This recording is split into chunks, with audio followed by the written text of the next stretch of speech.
vamos a usar la filmina de la clase pasada, si no me equivoco, los estados de un proceso que yo ya lo di la clase pasada y vamos a continuar con esa filmina. Yo les dije que solamente iba a entrar en el parcial hasta los estados, pero la filmina contenía más temas. Aprobar un coloquio individual final e integrador. Eh, ¿De qué estás hablando? Disculpe, profe, estaba leyendo una cosa. No, no sabía que estaba muteado. ¿En qué materia es eso? Porque en la mayoría Eh, hay coloquios. ¿En esta? es en análisis matemático. Ah, Disculpe, ay, disculpe, profe. los, mat, los mato, te dejo de la nuca. Con análisis matemático, imagínate, coloquio individual, integrador y oral. O escuche mal, es No, profe, oral también. escucho bien.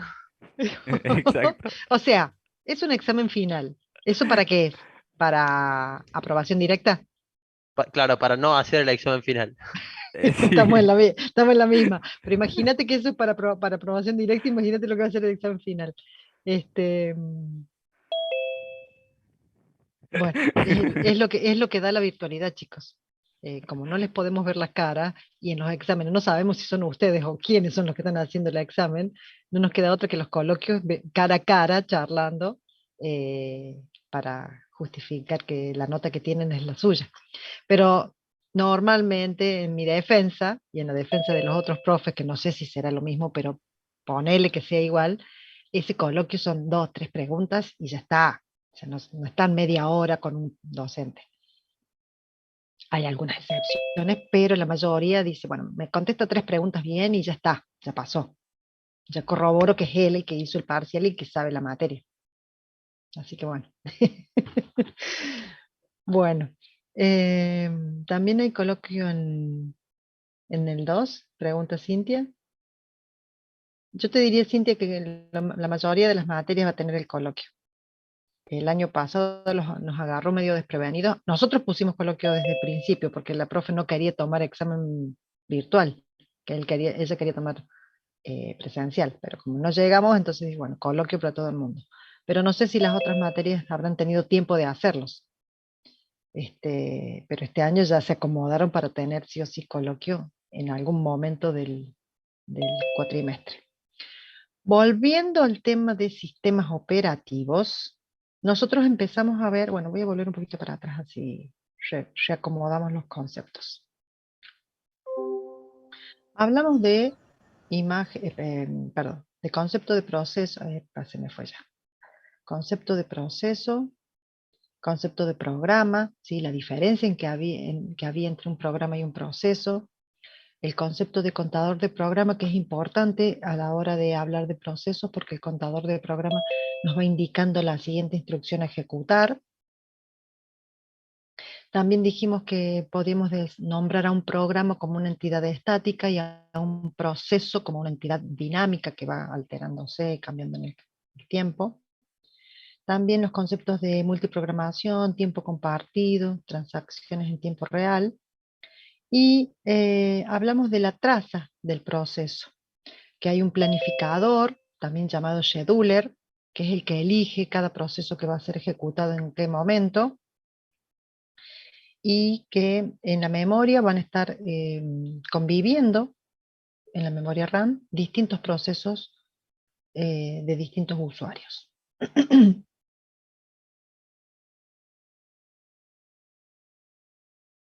También hablamos de la traza del proceso, les dije, que nos indica las instrucciones que se corresponden con cada uno de los procesos que están en memoria. Esa lista de instrucciones se llama traza del proceso, pero también tenemos una traza de la memoria, es decir, todos los procesos que se van ejecutando en la memoria. Y es la traza de ejecución, se le llama traza de ejecución. Como la ejecución es alternada entre un proceso y otros, eh, no se llama traza del proceso, sino traza de ejecución.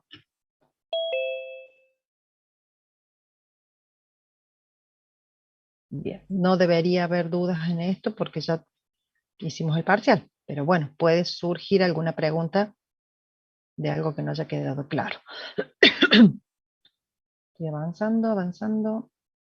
Esto tenía mucho de animación, por eso avanzo, avanzo y no pasa nada.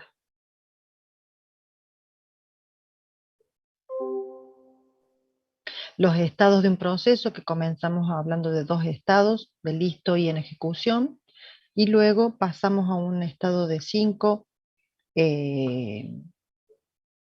a un diagrama de 5 estados, y luego al último diagrama de 7 estados de los procesos. Los estados de nuevo, listo, ejecución, bloqueado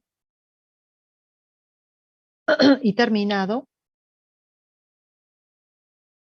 ¿sí? Y los estados de suspendido con sus combinaciones. Bloqueado suspendido y listo suspendido. Eso sería el modelo que define en líneas generales y en forma teórica a todos los procesos de cualquier sistema operativo, ¿sí? Teniendo en cuenta estos estados, decimos que un proceso puede pasar por todos o por algunos de estos estados. ¿Cuáles serían los 2 estados que sí o sí debe pasar un proceso? Y hasta diría que son 3. Nuevo, listo Nuevo, listo, sí. y Terminado puede ejecución. Hay ser. un tercer también, terminado también, claro. Nuevo, listo y terminado, sí o sí tiene que pasar un proceso, porque cuando está en estado de nuevo, recién se le está dando y otorgando algunos recursos para que pueda ser ejecutado. Pero no necesariamente puede pasar a listo, ¿sí? Que en realidad de listo podría llegar a pasar a terminado. ¿En qué casos podría pasar de listo a terminado? Que no se ejecutó, pero en realidad pasó a terminado. Cuando algún proceso padre de ese fue matado o terminado, y el proceso padre mata al hijo. En esos casos podría pasar un estado de listo a terminado directamente sin pasar por el estado de ejecución. Está esperando que lo ejecuten y se cierra ese proceso. Vamos a enfocar desde el punto de vista del sistema operativo, que es el que administra todos los procesos y que administra los recursos del sistema de computación. Estoy avanzando un poquito porque esto son los distintos estados.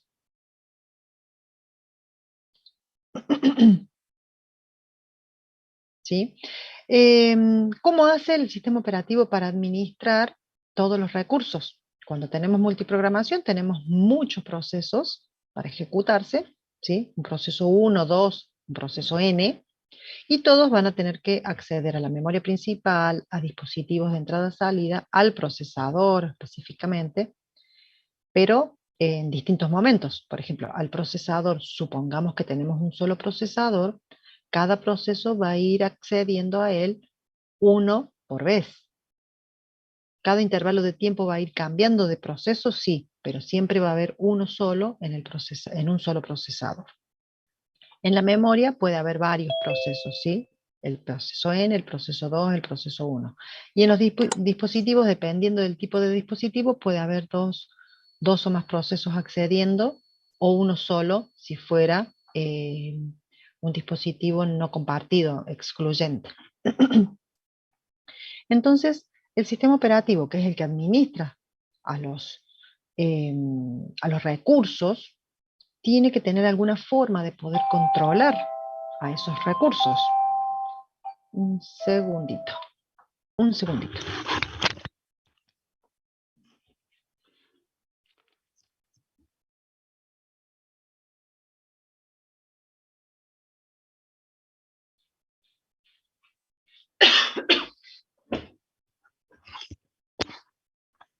Entonces, el sistema operativo, para poder administrar esos recursos, crea estructuras que se le llaman de control para gestionarlos y que esas estructuras se traducen, por lo menos en la mayoría, en tablas de memoria, tablas de entrada-salida, tablas de archivos y tablas de procesos. Si empezamos a hablar de las tablas de memoria, decimos que va a haber alguna estructura que controle la memoria principal y también la memoria secundaria, que sería en este caso la memoria que está en disco, que nosotros le llamamos la memoria swap o memoria de intercambio. Va a haber alguna tabla que me diga qué memoria está siendo utilizada por un proceso, qué parte de la memoria o qué direcciones de memoria están siendo utilizadas por un proceso o por otro, porque no podemos permitir que los procesos se pisen entre ellos en los espacios de memoria. También hay que llevar un control de qué espacios están libres y qué espacios están ocupados para saber dónde alojar nuevos procesos. Y controlar el acceso no autorizado a ciertas regiones de memoria compartidas. Por ejemplo, va a haber lugares donde vamos a tener procesos que pueden compartir datos o compartir variables. Y esos sectores van a estar con un permiso de compartición. Pero va a haber otros sectores en donde yo no voy a permitir que los procesos, otros procesos, accedan a leer o a escribir. Entonces, todo ese control de quién está usando qué porción de la memoria, quién no está usando ninguna porción de la memoria, es decir, dónde están alojados los procesos y dónde no están alojados, ese control se lleva a través de tablas de memoria. Todas estas tablas son el sentido de estudiar los módulos de los sistemas operativos. Nosotros hasta ahora, ¿qué partes de los sistemas operativos analizamos? Según sus conocimientos hasta ahora.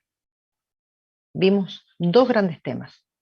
Una introducción general, que hace como un popurrí de todo lo que vamos a ver.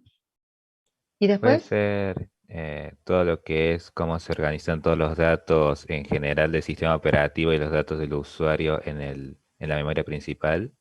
no vimos eso. Eso no lo Entonces me estoy vimos. confundiendo con... ¿Qué vimos hasta ahora? ¿Qué les evalué en el parcial? ¿Qué unidades? La 1. ¿Cómo se llama?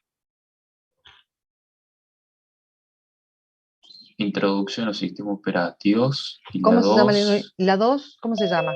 archivos. Archivos. Sistema de archivos. Ahora lo que vimos fue sistemas de archivos. También existen tablas para los sistemas de archivos o para los archivos. La unidad 3 se llama memoria. Perdón, la unidad 3 se llama procesos. La unidad 4 se llama memoria. Cada una de las unidades es un tema en particular sobre los módulos más importantes de los sistemas operativos. Vimos la parte de archivos, estamos viendo la parte de procesos, vamos a ver la parte de memoria en la unidad 4, y estas tablas de memoria, que están sintetizadas en 4 grandes conceptos así que vamos a analizar, es lo que vamos a ver en la unidad 4. ¿Sí? El sistema operativo, para administrar los recursos, necesita administrar la memoria por un lado, administrar los archivos por el otro, administrar los dispositivos de entrada-salida y llevar una administración, una gestión de los procesos. Esos son los 4 grandes grupos que cualquier sistema operativo va a enfocar, de una u otra forma, pero los va a enfocar a esos 4 grandes conceptos. Nosotros hasta ahora vimos cómo se enfocan sobre los archivos, cómo gestionan, cómo administran los archivos. Esa es la tabla, ¿sí? Ya lo vemos, ya vuelvo para atrás si hace falta, que vemos en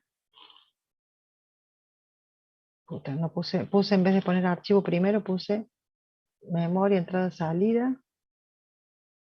Ahí está, las tablas de archivos. ¿Cuáles son los archivos abiertos? ¿Cuáles son los archivos que están en disco? Eso lo vemos a través de las FAT, de la MFT, de los inodos, ¿sí? Dónde están ubicados cada uno de los archivos en disco. Y toda la información de los archivos con respecto a sus atributos, cuáles son los que están en uso y cuáles los que no, cuáles son los espacios en disco vacíos, cuáles son los espacios ocupados. Eso es lo que vimos hasta ahora. Esas tablas de archivos básicamente son la información necesaria para poder administrar los archivos.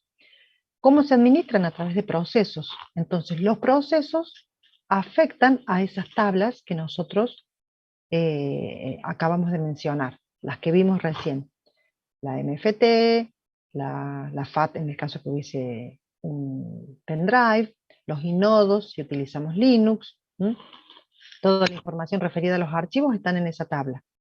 Pero los procesos, cuando gestionan los procesos, también generan una tabla de procesos, pero que se comunican con esas tablas de archivos, porque los procesos leen y graban archivos.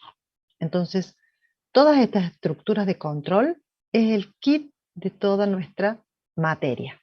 Las estructuras de control de archivos, las estructuras de control de procesos, las estructuras de control de memoria y las de dispositivos de entrada-salida.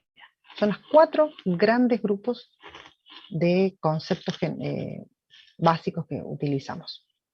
Luego tenemos las tablas de entrada-salida, son las que administran los dispositivos y canales de entrada-salida. Mantienen el control del estado de las operaciones de entrada-salida. Todo eso se traduce en todos los dispositivos que tenemos. Y también mantienen el registro del área de memoria destinada a la transferencia de los datos de entrada-salida. Es lo que nosotros llamamos los buffers. Los buffers están en memoria. Un dispositivo envía a un buffer información que se almacena en ese buffer y luego se traslada a un proceso para que lo utilice, lo procese, lo operacionalice y luego se traslada hacia un dispositivo de salida que puede ser una impresora, que puede ser una pantalla. O sea que las tablas de entrada-salida también guardan el área de memoria donde se almacena información que sería temporal. Esa va a ser una de las últimas tablas que vamos a analizar. Estructuras, en realidad, no tablas. Estructuras, les llamamos tablas, pero son estructuras. Les llamamos tablas porque en líneas generales son tablas, pero son estructuras de control, que son estructuras lógicas que cada sistema operativo maneja. Después tenemos las tablas de memoria. En esas tablas de memoria vamos a controlar todo lo que sea la memoria RAM, como les dije, y la secundaria que está en disco, la asignación y liberación de la memoria, porque cuando un proceso está ejecutando tiene que estar en memoria, cuando un proceso no está ejecutando puede estar en la memoria swap, o si terminó, desaparece de la memoria. Eso lo sabemos hasta ahora. Entonces, ¿dónde está alojado el proceso? Lo lleva a la tabla de memoria. ¿Quién está autorizado o no a entrar a ciertas regiones de la memoria? Lo llevan las tablas de memoria. Pero todo está relacionado con procesos. ¿Sí? Todas estas tablas son como un enlace, como una base de datos entre las 4 que se van comunicando entre sí para cada vez que se ejecuta un proceso, busca en tablas de archivos, guarda en memoria, busca en dispositivos de entrada-salida, etcétera, etcétera. Esas son las 4 tablas que vamos a analizar. En esta unidad, que es la unidad número 3, vamos a abocarnos a las tablas de procesos, ¿sí? Esas tablas son estructuras que ustedes van a visualizar. ¿Vieron algo de procesos en el práctico? Perdónenme que les salte así de una. ¿Hablaron algo de procesos en el práctico? No, profe, creo que lo nombró solamente cómo matar un proceso el profe, pero nada más que eso. Nada más que eso, bien, porque ahora deberían empezar con la parte práctica. Yo, por las dudas que fuera un poquito más adelantado, porque nosotros estábamos medios atrasados, y una vez el profe ya dio algo de procesos. Nosotros, cuando creamos un proceso, se va a crear una tabla que va a mantener cierta información de dónde está ubicado, el estado del proceso. ¿Por qué? Porque el proceso va cambiando por distintos estados, ¿sí? Y un proceso también va a tener atributos. ¿Qué atributos podemos guardar en él? El atributo del PID, es decir, cuál es el identificador de ese proceso, y el del usuario que generó ese proceso. ¿Qué usuario mandó a ejecutar el proceso? Luego del estado, si es nuevo, listo, está en ejecución, si está suspendido, todo eso se guarda como parte de la información del proceso. ¿Cuál es la ubicación en memoria del proceso? ¿Cuál es la prioridad que tiene? Porque los procesos pueden tener distintas prioridades. De acuerdo a quién lo ejecuta o qué proceso sea, puede tener una prioridad mayor o menor. En Linux, con el comando top, podemos ver los procesos en forma de tiempo real, ¿sí? Este top, yo tendría que abrir una máquina virtual ahora, pero bueno, no se las voy a abrir porque tarda mucho en encender. Cuando tengo el Zoom prendido, la máquina virtual se me pone muy pesada. Ay, perdón. Si ustedes ven, ejecuten el comando top, si alguien tiene una máquina virtual abierta, el comando top me va a mostrar los los process ID, el PID de cada proceso, con el usuario que lo generó, el comando que está ejecutando, que sería el nombre del proceso, y cierta información extra. Van a ver que cuando ejecutan, esta pantallita se va actualizando en tiempo real. Estos números van cambiando a medida que van ejecutando ciertos procesos, van consumiendo memoria virtual, van cambiando el uso de la CPU, de la memoria, el tiempo de ejecución va cambiando. Muy poquitas cosas, pero van a ver que cada un segundo cambia estos valores, van cambiando estos valores. Por eso se dice que con el comando top podemos analizar todos los procesos en forma de tiempo real. Pero también hay otro comando que nos permite ver información de atributos de los procesos, así como fueran archivos, pero de procesos, con el comando PS. El comando PS muestra los procesos en forma estática, es como una fotografía en un instante.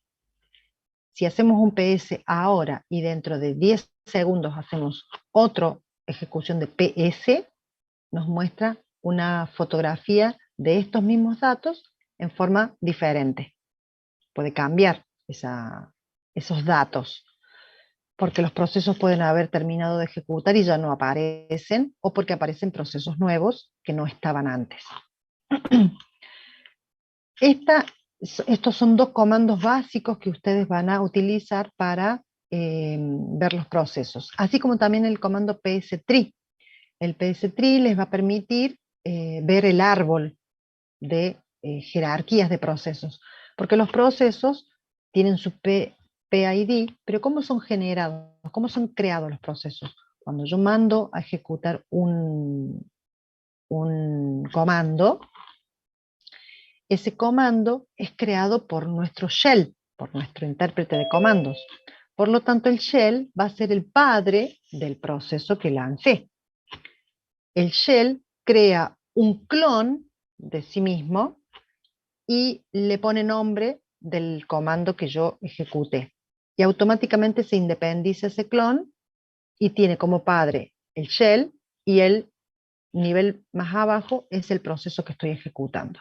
Entonces, de esa forma, yo tengo un PID y también voy a tener un PPID, es decir, Parent Process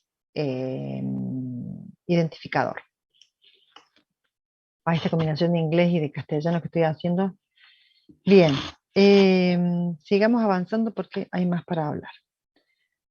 ¿Qué información me muestra ese comando top o ese comando PS? me muestra el identificador del proceso, que es único, no se puede repetir ese identificador. El usuario o propietario del proceso, quien sería el que lanzó el proceso, el que mandó a ejecutar. En la prioridad del proceso, si pone el dato RT es porque se está ejecutando en tiempo real, real time. La nice o ni significa nice. El nice, como bonito, lindo, no significa nada, sino que es un valor que se Profe, le agrega, sí, perdón, una consulta. El PID que dijo identificador de procesos, sí. cada proceso tiene dice un PID, tiene un identificador único. ¿Eso es en Sí. tiempo de ejecución o En siempre? tiempo, no, en tiempo de ejecución.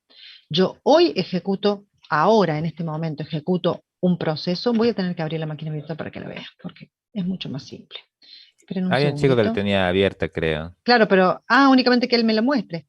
Sí, que él, tengo que ponerlo como para, esperen. ¿Quién tenía la máquina abierta para que yo le ponga?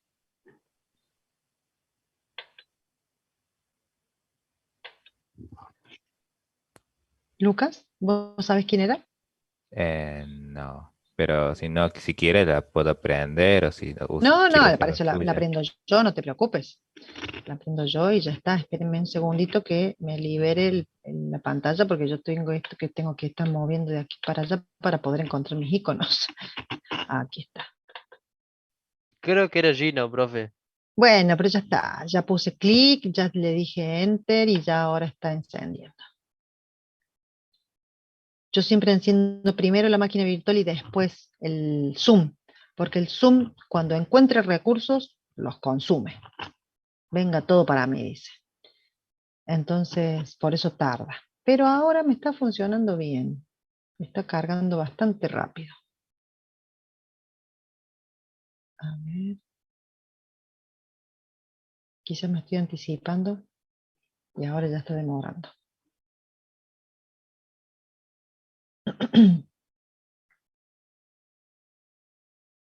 Un segundito.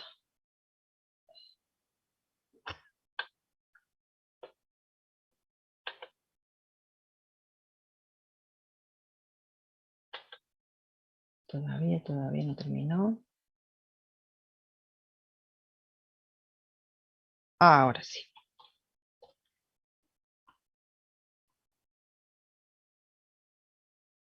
Voy a compartir la pantalla. Abro la terminal.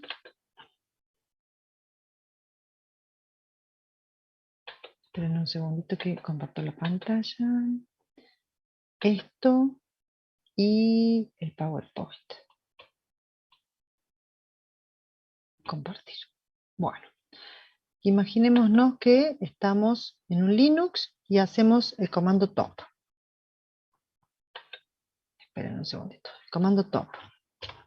¿Sí? Este comando me va mostrando información. Fíjense que va cambiando cada un segundo.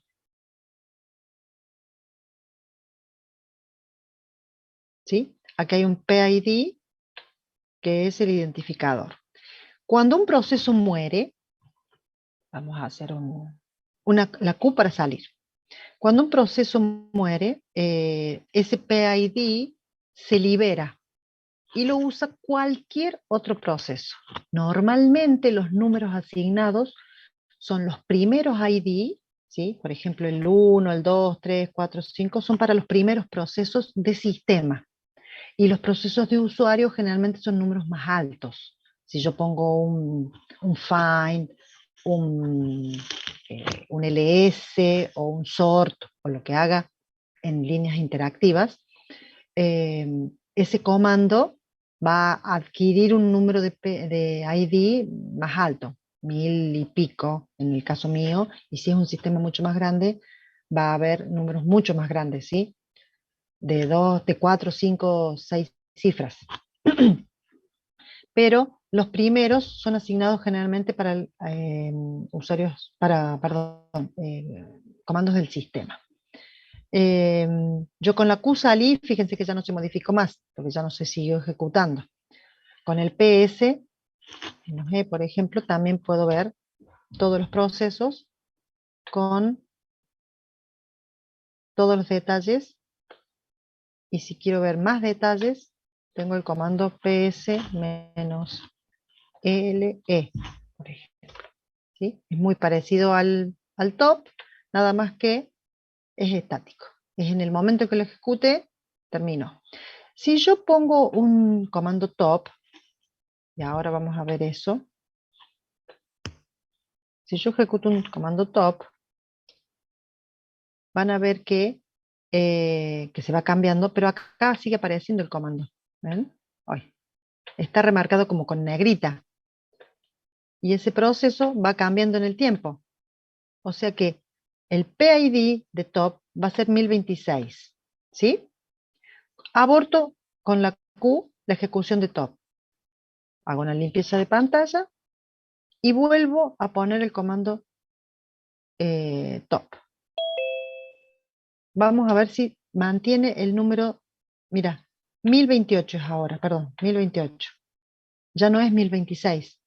Liberó el 1026, quizás otro proceso interno del sistema lo ocupó y le dieron un número nuevo de PID que es el 1028. Termino ese proceso, libera el PID, viene otro proceso, lo usa y cuando vuelvo a ejecutar el mismo proceso puede darle casualidad el mismo número o diferente, lo más seguro. Ahí contesto tu pregunta, Lucas. Sí, profe, ¿Sí? gracias. Bien. Básicamente, ay, cerré el terminal, qué tonta. Bueno, no importa. Esperen que tengo que mover esto que no puedo ver. Ahí está. Bien, vamos a esto de las pantallitas de Zoom y el menú de Zoom me tapa todo. Siempre está o arriba o abajo, me está molestando. Les decía que hay un tema que es la prioridad, que dependiendo quién lo ejecuta o qué proceso sea, va a tener un nivel de prioridad.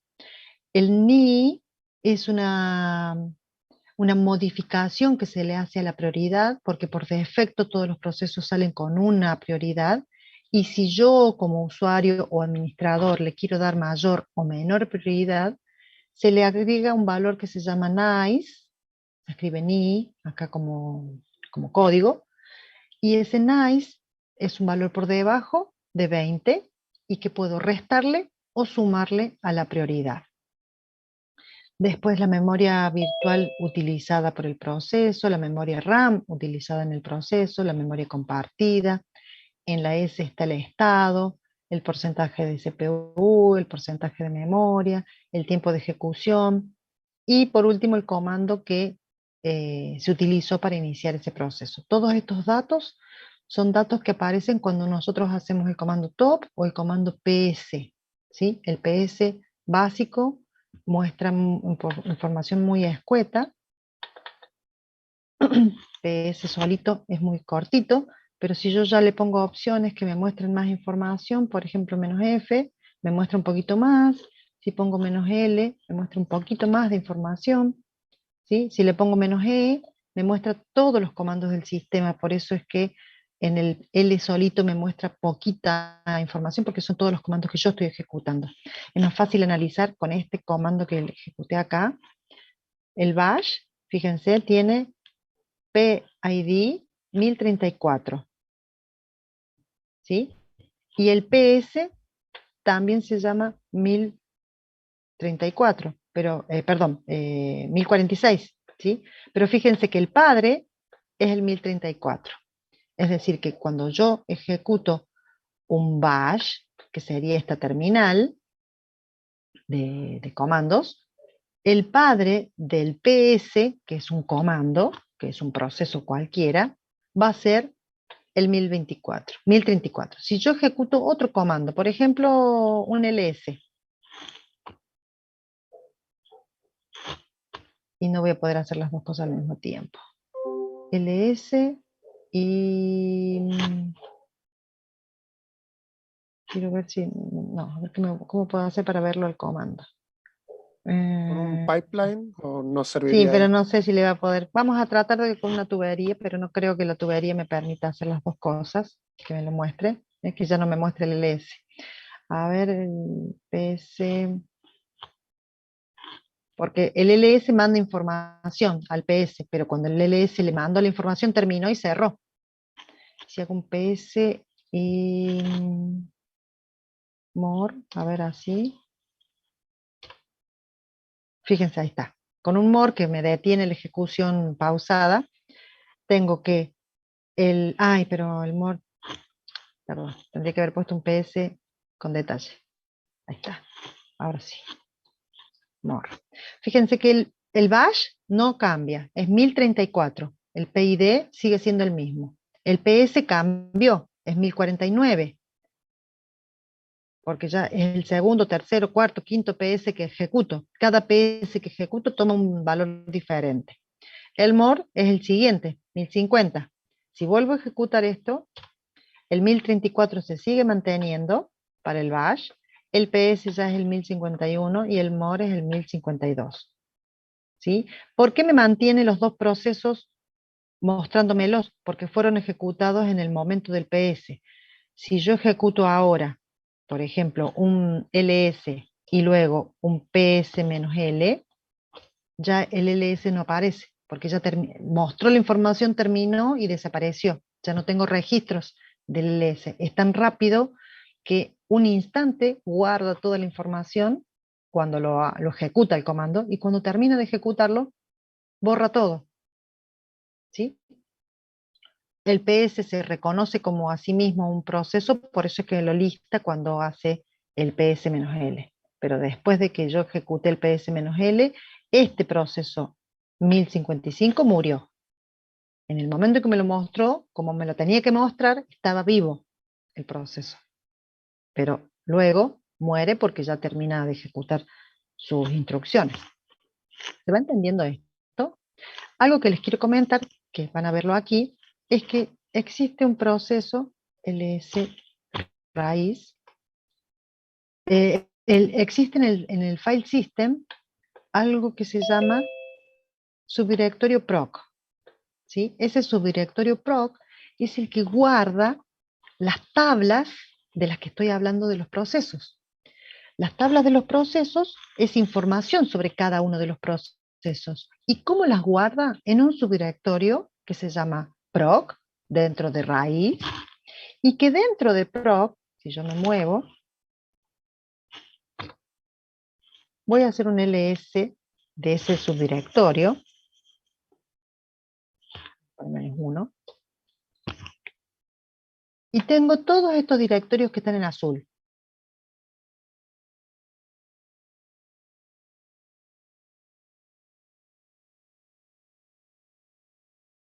Todo lo que está en azul son numeritos. Estos son directorios de procesos. Cada proceso tiene un directorio asociado y dentro de ese directorio están todos los datos e información referida a ese proceso.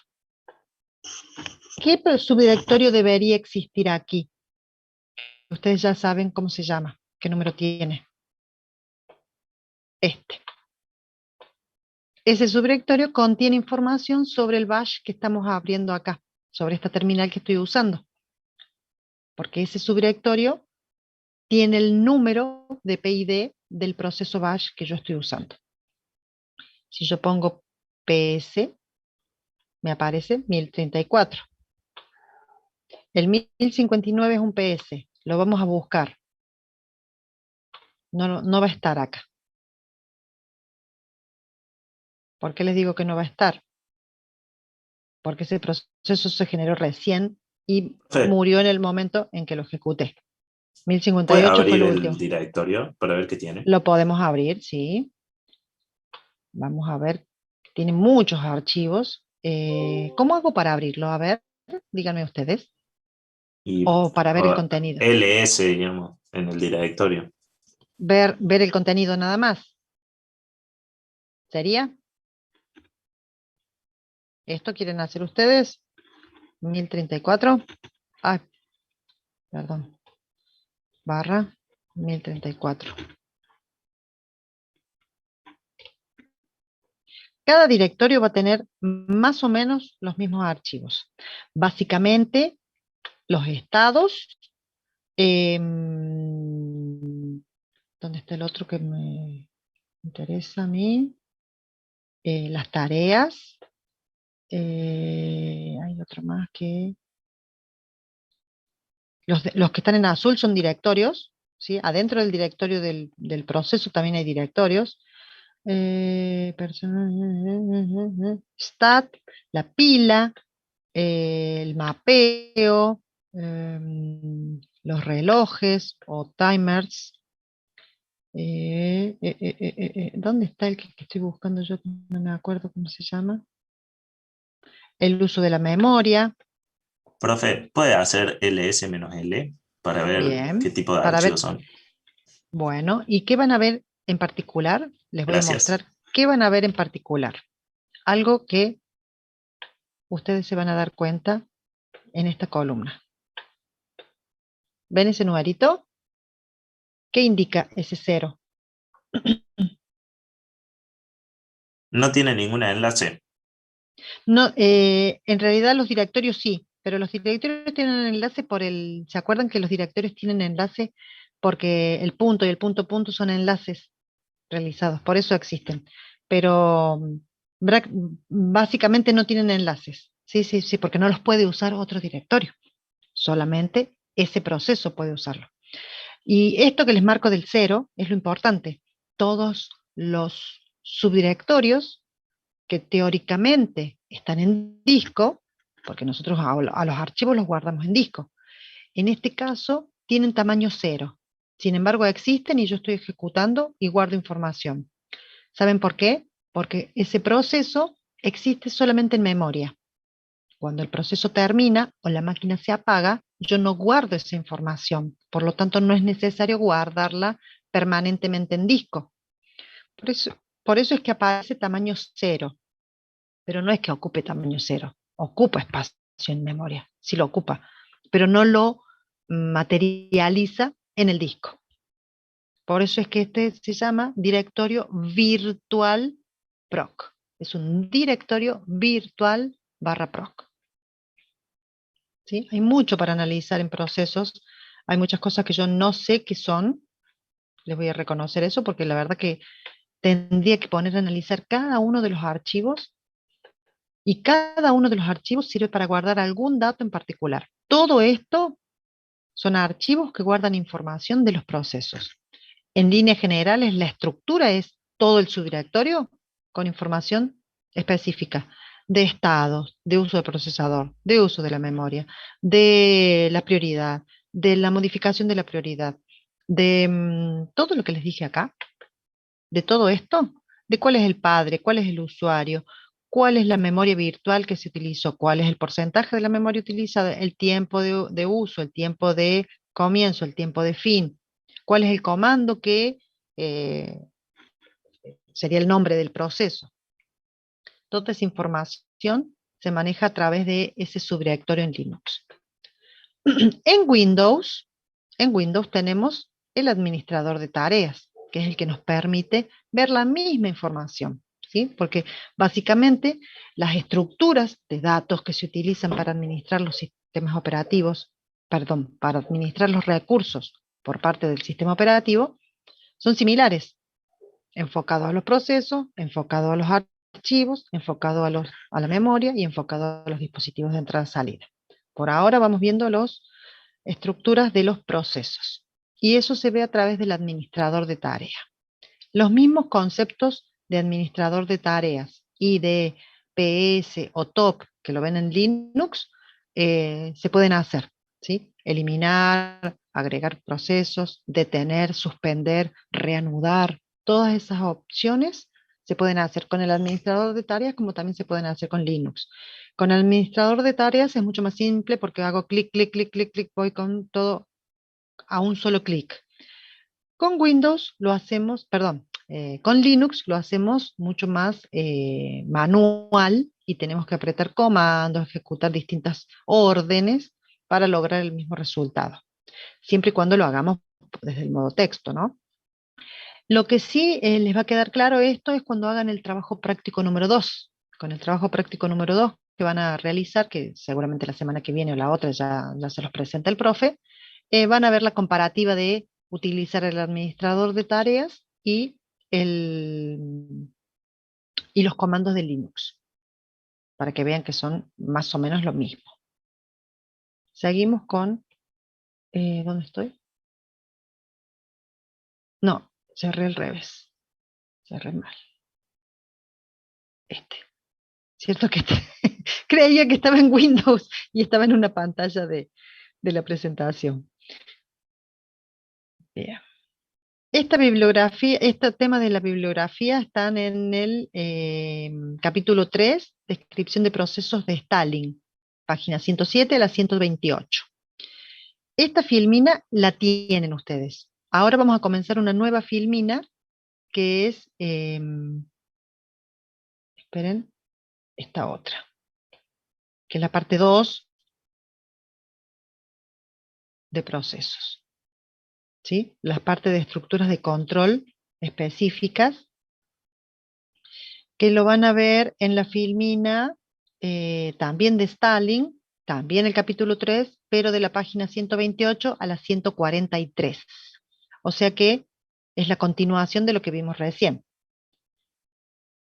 El objetivo de estas estructuras de control es determinar la ubicación de los procesos y conocer los atributos para poder gestionarlos. Esa tabla principal de los procesos mantiene una entrada o registro para cada uno de los procesos y contiene la ubicación de cada proceso mediante un puntero a la imagen.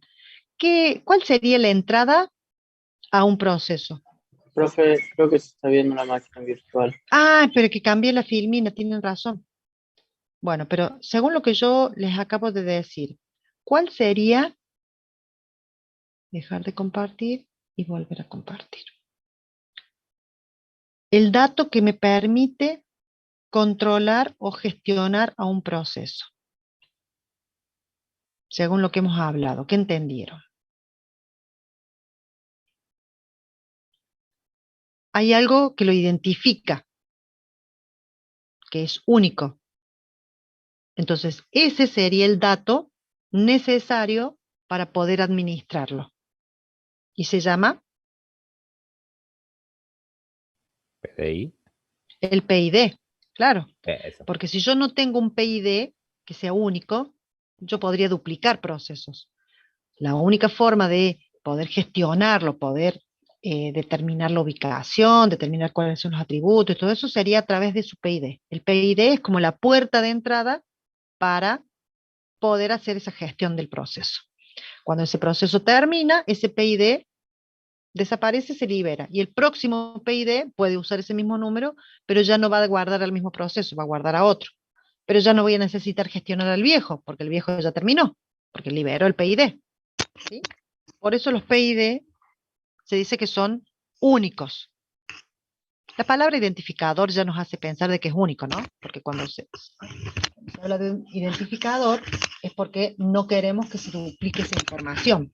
¿Me escucharon lo último? Porque me saqué el auricular. ¿Se escuchó lo último? Sí, profe, se escuchó. Bien, bien. Entonces, estas estructuras de control tienen como objetivo determinar la ubicación y conocer los atributos. La tabla principal de procesos mantiene una entrada o registro para cada uno de los procesos, ¿sí? Contiene la ubicación mediante un puntero a la imagen. ¿Ya lo había dicho esto? Ah, se ve que volví la filmina para atrás. Bien. ¿Qué es la imagen del proceso? Cuando hablamos de concepto de procesos, dijimos que los datos del usuario son parte de la imagen del proceso. El programa del usuario, el programa que ejecuta las instrucciones, que mandó a ejecutar el usuario, también es parte de la imagen del proceso. La pila del sistema, donde va ubicado cada una de las secuencias que se van a ejecutar en este proceso, es parte de la imagen. y el bloque de control de procesos. Esta es la gran estructura que nos mantiene la información relacionada a ese proceso. Todo lo que tenga que ver con los estados y atributos del proceso en sí mismo están acá, en el bloque de control de proceso, que también lo nombramos como BCP o BPC, ¿sí? BCP, bloque control de proceso, o PCB, perdón, PCB, Process Control Block. PCB, sí, Process Control Block. ¿Mm? Lo tenía que pensar porque en inglés era de otra forma. Bien, datos del usuario. Parte del usuario que se desea que se puede modificar, por ejemplo, las variables, las constantes o los archivos que tienen que ver con el usuario. Recuerden que cuando nosotros abrimos archivos, están relacionados con el usuario. Cada usuario toca un archivo si tiene permisos o no y lo modifica o lo accede solamente. ¿Y por qué también tenemos que guardar datos del usuario? Por algo que vimos al final del capítulo anterior. A ver si se dan cuenta. Que tiene que ver con los archivos, pero que también tiene que ver con los procesos. Había algo que llevaba el control del uso, que ¿Es se la tasa de llamaba, ejecución, profe? no, la cuota de disco. La cuota Ah, de disco es la que lleva el control de todos los archivos que está usando un usuario, para que un usuario no se exceda en tener demasiados archivos abiertos o de crear archivos. Entonces, el usuario también es dato del proceso porque el proceso debe controlar que no se pase de ese límite. Por eso los datos del usuario son importantes también en el proceso. Además de que saber quién lo envió a ejecutar, va a controlar si ese usuario tiene permiso de abrir ese archivo y si tiene cuota libre de disco para tocar ese archivo, abrirlo, modificarlo o agregar más información, porque tenemos una cuota límite de uso. O sea que todo está relacionado. Nosotros vamos analizando por parte para poder entenderlo, ¿sí? Por un lado estudiamos las cuotas de disco, por el otro lado estudiamos los file system, cómo se almacenan los archivos, cómo se guardan, cómo se registran, cómo se lleva el registro de lo que está libre, pero a la vez, cuando usamos procesos, cuando analizamos procesos, todo eso va accediendo a cada una de las tablas, de cada una de las estructuras de datos para poder manejar todo. Es una maraña de información que, si nos ponemos a imaginar en nuestra cabeza, es sumamente complicado. Por eso lo estudiamos por parte. Un proceso, a partir de saber que existen archivos, maneja datos de los usuarios también, el programa del usuario que le va a permitir ejecutar cada una de las instrucciones que tiene ese programa, y que ese programa está guardado en un archivo en disco, o sea que también tiene que ir al archivo para buscar la lista de instrucciones. Luego va a tener la pila, que va a ser como una estructura donde va guardando cada una de las instrucciones que ya ejecutó y de las que faltan ejecutar, y decir que ahora le toca a este, y luego guarda el dato, y luego suma, y luego resta. Todo eso va en la pila, ¿sí? Y el bloque de control que mantiene información sobre el proceso, los atributos de en qué estado está, cuáles son los porcentajes de uso de la memoria, cuál es el porcentaje del uso de la CPU, porque la CPU van a tener, si es un tiempo compartido, va a tener tiempos limitados para uso, ¿sí? Porciones de tiempo, entonces va a decir, se usó el 1%, se usó el 20%, se usó el 100% de todo el tiempo asignado. Todo eso va en el bloque de control, ¿sí? Son cosas muy generales que les voy dando porque ya vamos a entrar al detalle de qué específicamente tiene cada uno de estos datos. Por ejemplo, estas son imágenes de procesos.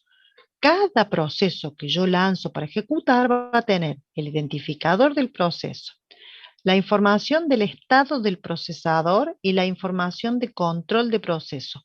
Esos tres datos, que no es tres, sino son tres grupos de datos, van a tener cada uno de los procesos.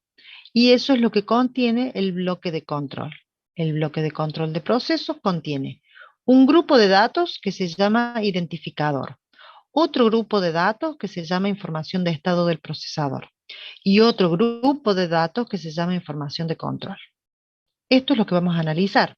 Además de que sabemos que en la imagen tenemos la pila, el espacio privado de direcciones del usuario, el espacio compartido de direcciones del usuario. Porque hay espacios compartidos que son iguales, por lo tanto, se ponen en signos de punteados, porque como no ocupan el mismo espacio para todos, sino que es uno solo, compartido, por eso se pone así con las líneas punteadas. En cambio, lo que no se comparte, que sería de aquí para arriba, es propio de cada uno de los procesos. ¿Me van entendiendo hasta acá? Esto es lo que se guardaría en memoria por cada uno de los procesos.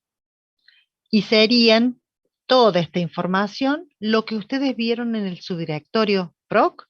Para cada uno de los procesos está esto. Esos archivos y esos subdirectorios dentro de un subdirectorio está lo de la identificación, lo del estado, la información de control, la pila que se va modificando constantemente y el espacio privado de direcciones, todo guardado a través de ese subdirectorio. Todo eso se enlaza de una forma tal que forma información propia del proceso que puede ser leída por los distintos PS, top, PS3 y otros comandos como jobs y bueno, ya vamos a ver más cuando vean la práctica. ¿Me van siguiendo? Si tienen dudas, me preguntan, porque por ahí yo paso medio rápido algunas cosas que doy sentadas porque las entienden y que por ahí no se está entendiendo. Así que pregúntenme si tienen dudas. Entonces, rebobinando, les digo que cada proceso está representado o materializado, es lo que yo le llamo la palabra materializado, porque lo puedo ver a través de la imagen. Y la imagen guarda información de identificación, del estado del procesador y de control del proceso. Esos tres grupitos se llaman bloque de control. La imagen también guarda la pila de usuario, el espacio de direcciones del usuario. Seguimos.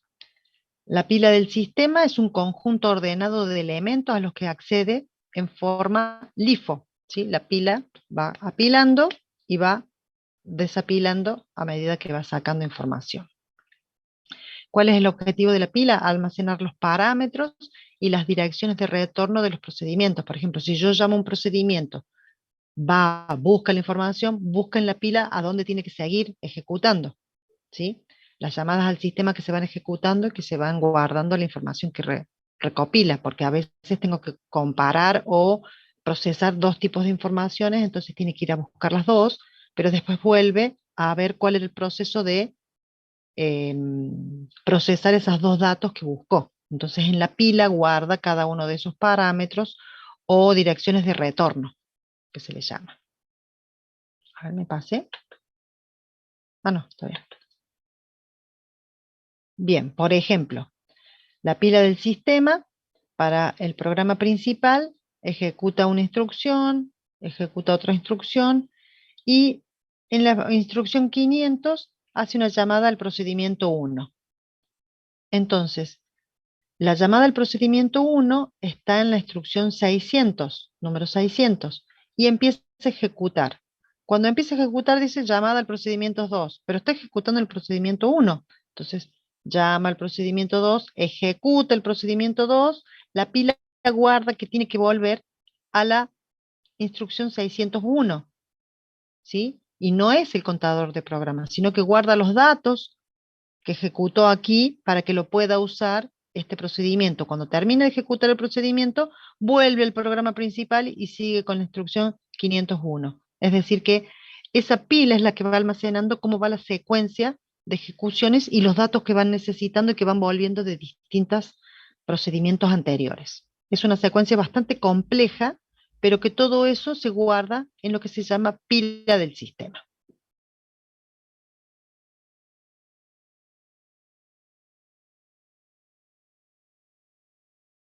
Aquí está la animación, yo le expliqué medio genérico. La primera instrucción es la 501, la guardo porque ahí tuvo que continuar. Luego va a la 601 y la guarda también para que sepa que tiene que volver a la 601. Pasa de nuevo a ejecutar la 800.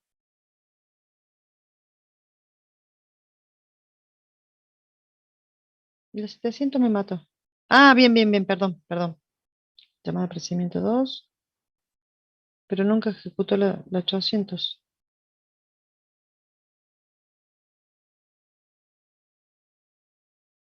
Bien, a ver, volvemos. Empezamos con la 500, de la 400 hasta la 500. Cuando llega la llamada al procedimiento 1, sabe que guarda la 501 porque es la próxima a ejecutar, pero ejecuta el procedimiento 1 que está en la línea 600. Ejecuta 600, cuando llega a la 601 tiene que hacer una llamada al procedimiento 2, por lo tanto guarda la línea siguiente que es la 601. La 501 no volvió porque entró de este a este. Bien. Después del 601, ejecuta el procedimiento 2. Claro, no tiene ninguna llamada, por eso no lo guarda. Entonces ejecutamos el procedimiento 2, tiene todas sus instrucciones, que son 3, termina y vuelve a leer que tiene que ejecutar la 601. Continúa con la 601, por eso la saca, la ejecuta, y cuando está en la 601, en la 700 hay otra llamada al procedimiento 2. Guarda la 701 que es la próxima. Ejecuta el procedimiento 2 que son las líneas 800. Cuando termina vuelve a sacar el 701. Ahí sale. Sale el 701 y luego saca el 501 que es el próximo. Bien, así era. Es un lío. La verdad que es como para que entiendan que la secuencia va empezando por el programa principal, va guardando cada uno de los procedimientos que va llegando y cuando llama a un procedimiento lo ejecuta completamente, pero puede que ese procedimiento llame a otro, un segundo o un tercero. Entonces la pila va a ir guardando esa secuencia para que no se pierda con qué procedimiento empezó y cómo fue entrando en los distintos niveles para luego poder volver a ejecutar el programa principal. ¿Sí? Esa sería, digamos, la síntesis de esta pila de ejecución. Después, en el bloque de control de proceso, que es la información que más me interesa que ustedes conozcan. Esta es la principal estructura de datos del sistema operativo para administrar los procesos. El BCP o PCB, bloque de control de proceso o Process Control Block. Contiene datos del usuario, programa del usuario, pila del sistema y bloque de control de procesos. Eso era, ¿cómo se llamaba esto en general? Yo lo dije un poquito antes, unos filminas antes. Esto es el bloque de control, pero todo junto, ¿cómo se llamaba? ¿Estructura de control de procesos? No, se llama imagen. La imagen del proceso es lo que contiene todo esto. La imagen, a pesar de que la palabra sea imagen, es donde se materializa el proceso, donde yo digo, tengo un código, tengo un dato de usuario, tengo una pila y tengo el bloque de control. Yo lo materializo a través de algo físico que sería todos los archivitos. Está bien lo que vos dijiste, tenés razón, yo le nombré también como estructura general o algo así, dije yo. Bueno, esa estructura general se llama imagen. Así le decimos, imagen del proceso, que es todo junto lo que necesita el proceso cuando esté ejecutando. Y esa imagen ocupa un espacio en memoria cuando yo esté ejecutando porque voy a guardar todo en memoria. Si lo llame, tenés razón que yo lo llame estructura general o algo así. Bien, ese bloque de control tiene 3 grandes grupos de información. La identificación del proceso, la información del estado del procesador y la información de control del proceso. La identificación del proceso contiene el PID propio, que es el identificador nato de un proceso, pero también contiene el PPID, que sería el identificador del proceso padre, o sea, el proceso que lo creó. Fíjense que cuando nosotros le mandé el PS, yo tenía como número 1134, si no me equivoco, al shell, al intérprete de comandos. Y cuando ejecuté un PS, me dijo que el padre del PS era el shell. O sea que guardo el 1134 como PPID. Y luego tengo el UID, que es el identificador del usuario.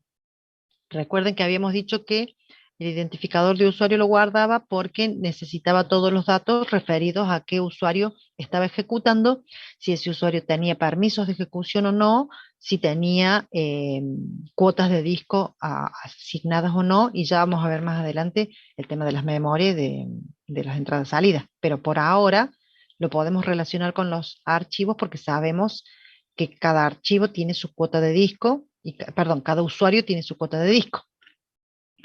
Entonces, en la identificación del proceso hay tres datos básicos. El UID, el PPID y el PID. ¿Sí? Por ejemplo, este grafiquito va a indicar 3 procesos. Un proceso A con PID 200, un proceso B con PID 300 y un proceso E con PID 310.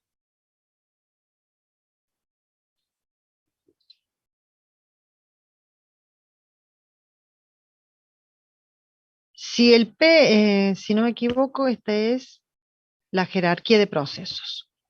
Bien. ¿Quién es el proceso del padre, perdón, quién es el padre del proceso B?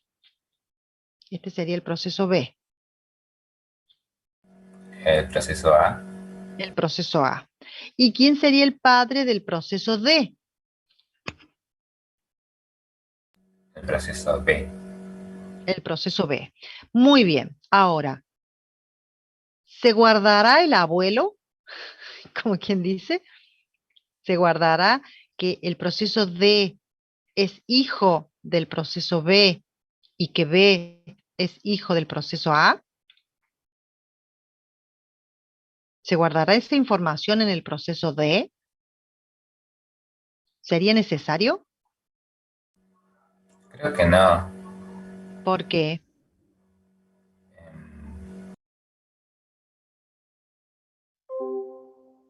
A ver, alguien que si sabe la respuesta.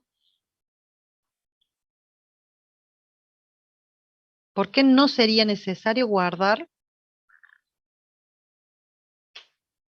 ¿Cómo el fue la dato pregunta, de... profe?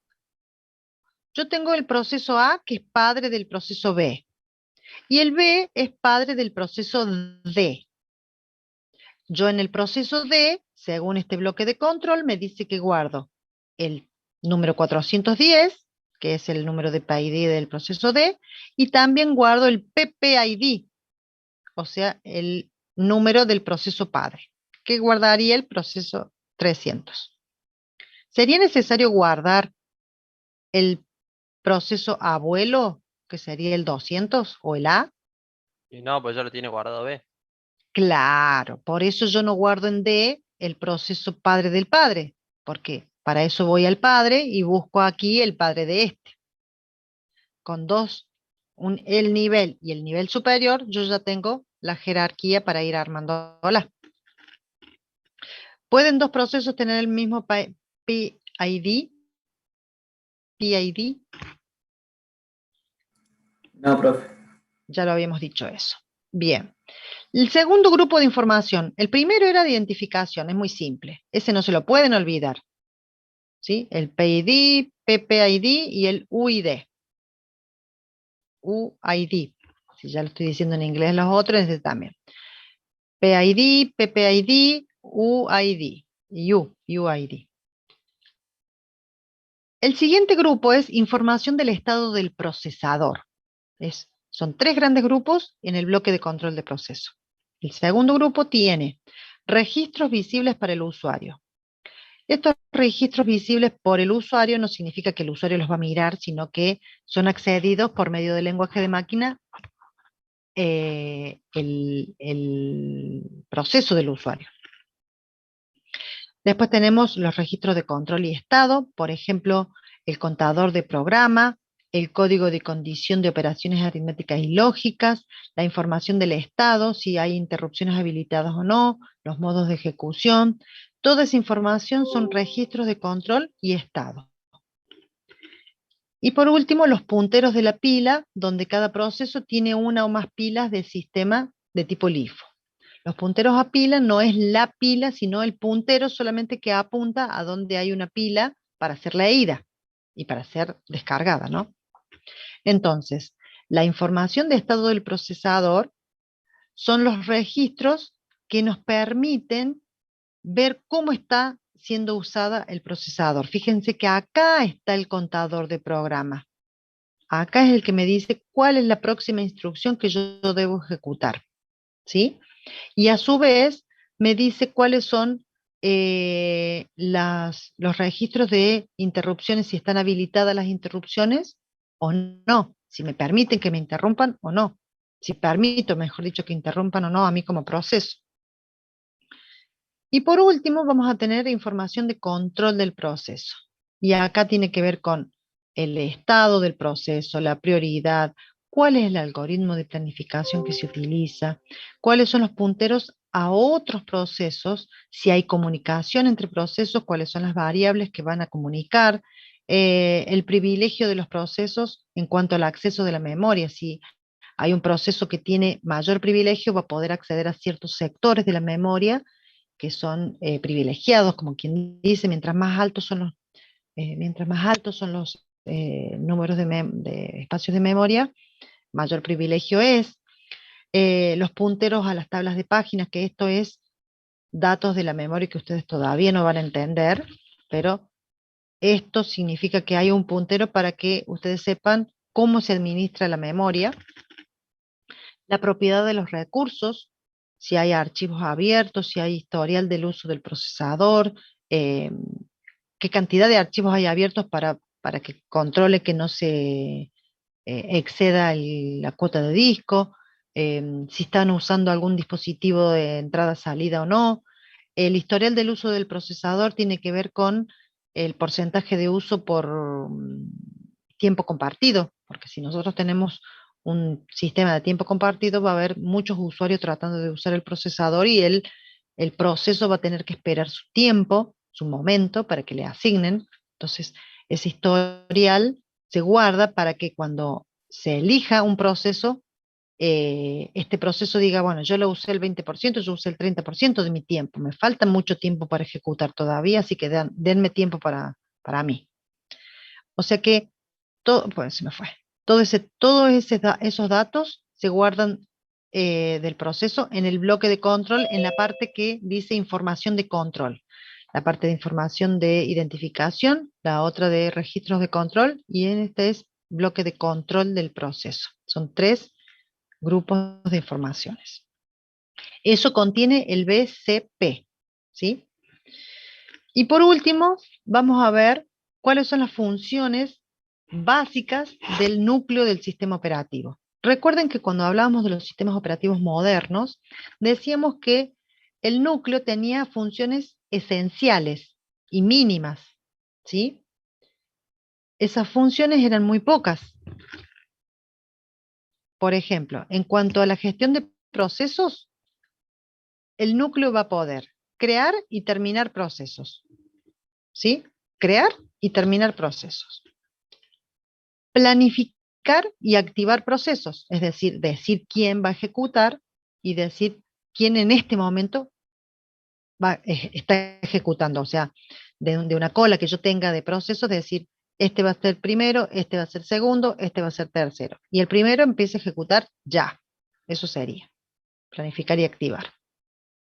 Pasarlos a estado de ejecución.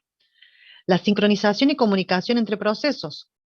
Es decir que si hay procesos que se comunican, debe sincronizarlos para que la información se las pase de uno a otro en el mismo momento que lo van necesitando. La gestión del bloque de control, es decir, guardar esa información y acceder a la información del bloque de control, porque yo guardo esa información y tengo que leerla y actualizarla a medida que voy ejecutando el proceso. Esa información del PID, PPUID, del UID, de los espacios de memoria asignados, desasignados, los archivos usados, los no usados, toda esa información se debe gestionar. Eso lo hace también el núcleo del sistema operativo. En cuanto a la gestión de la memoria, reserva memoria, espacios de memoria para el proceso, realiza el swapping, es decir, el intercambio entre el proceso de RAM y la memoria en disco, y va saltando de uno a otro, eso sería el swapping, todo eso lo hace el núcleo del sistema operativo. Se gestionan las páginas y segmentos, que es un método que se utiliza para administrar la memoria. Todo eso que vamos de memoria lo vamos a ver en el capítulo de memoria, y todo lo que dice acá de entrada-salida lo vamos a ver en el capítulo de entrada-salida. Pero para que sepan que son funciones que realiza el núcleo, ¿sí? En entrada-salida son las gestiones de buffer, la reserva de canales de entrada-salida, la reserva y administración de dispositivos, ¿sí? Y las funciones de soporte vendrían a ser, por ejemplo, la gestión de interrupciones, la auditoría y la monitorización de todos los procesos. Vamos a dejar aquí porque no puedo hablar más. Se me traba la lengua que tengo que tomar algo y ya faltan 7 minutos para que termine la clase. Así que los voy a dejar con todo esto que vimos hoy, que es muchísimo. Me gustaría que vayan leyendo y vayan analizando en el libro, hay mucha información para leer. No es difícil de entender, sino que hay muchos datos. Entonces, traten de leerlo y traten de intentar asimilarlo, porque son distintos nombres técnicos que van a tener que reconocer y van a tener que poder usar. ¿Está? Así que lean los capítulos, el capítulo 3 del libro de Stalin y las páginas que se les marcó a continuación. Y la clase que viene empezamos con los modos de ejecución, ¿sí? Que es modo kernel, modo núcleo.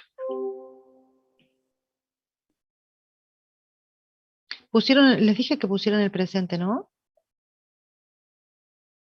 ¿O no les dije? Uy, bueno, a ver, esperen. Vamos a ver.